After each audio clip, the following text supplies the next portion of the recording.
Good morning. Well, it's just after lunchtime. I'm back out in the woodland. I didn't get out this morning because it was snowing, rather unexpectedly. But I've seen pictures of other people in other places on Facebook where there's been unexpected snow. So I'm walking through the snow melt now, and it's creating a little cascade down through the fallen leaves into the woodland. But you can see in patches that the sun is really bright and shining, and perhaps you can hear the drip of the snow melting as well. It's pretty magical out here. Some old fern there. It's beautiful part of the country on the Celtic Sea coastline. So I'm here for a few more days. Finding it really productive and transformational, going into this deep space of solo exploration, taking time out for my own creativity. It wasn't initially intended as a writing retreat. The main purpose of me being away is to map out and plan out my coaching program so that has a clearer structure and is a better way to guide and lead people through their visionary writing process. But what's been a really powerful and essential side effect for me is that I've also begun to reprioritize my own writing and creativity. In fact, whilst I've been listening to hundreds of hours of I just saw a deer. Oh, that was beautiful. A deer just bounded away. It was just on the path in front of me. Quite a large one, and beautiful in the snow. One of the closest times I've been that close to a deer before. What a gift.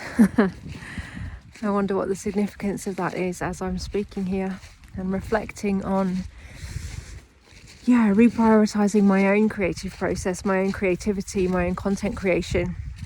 And I've been listening to hundreds of hours of audiobooks on writing and the writing practice and the writing process, so that I can learn more to guide my writers more clearly in their practice and be of more value and better service.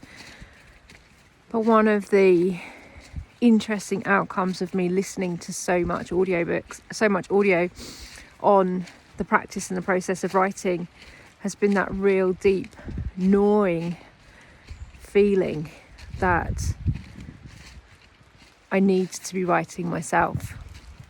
And when I get busy and when I get bogged down, the creativity, my creativity, my spirituality, my well-being, my health, my friends, my family, and my relationships are the things that get sacrificed. And I'm really becoming more and more aware of this now.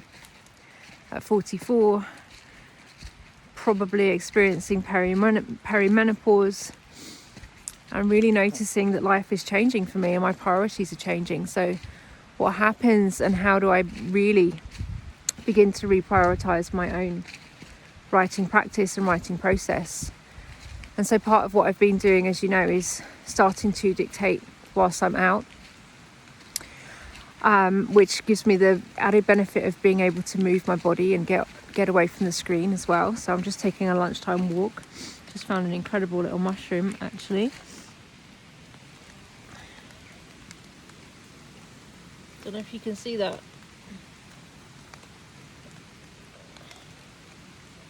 There. Not sure if you saw that. Might take a picture on the way back if it's still there. Oh yeah, I'm filming, not dictating. Yeah, and I've not got out to dictate today, so this is my first trip out. It's lunchtime and it's a beautiful day, so it's a beautiful place to be. I'm going to dictate after I made this video. But whilst I was home this morning in the snow and really cozy and just curled up, I also just wanted to write another post, something that had been brewing for a few days for me. So I wrote my next post, How Not to Write a Novel. That's been brewing whilst I've been reading The Last Witch of Scotland by Philip Paris, in response to what I've been listening to, especially Lisa Cron's Wired for Story.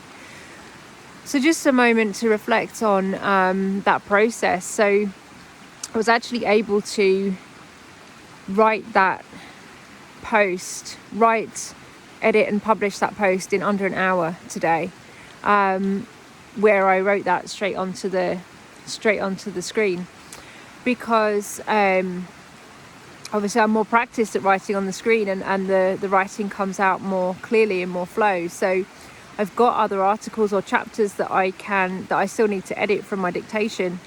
I guess my concern is building up a load of unedited content through dictation and then having to spend more time editing it. But what I was able to do when I was writing today was just, more or less write the finished article, that didn't need much reworking from what I'd written in the first place, because I'm more skilled at that, I'm more practiced. So yeah, they're just interesting reflections. I definitely feel like dictation is something that's essential for me for getting out, moving my body, learning more of that skill of how to write through my voice. I seem to connect to a different part of myself when I'm dictating. So it's really good to have both of those skill sets and to continue to develop that skill set of dictation. Or is it transcription? I guess it's transcription, because I'm speaking the words directly onto the page. It's really good to have, a whole range of skill sets now that can help all of us as writers to be more in our bodies, get out of the house, away from the screen as much as possible, and to have these different writing tools to explore. So I'm back at the stream. I'm going to go across this plank. I'm going to do a little bit more dictation, and then I'm going to head back home. Thanks for being on the journey with me.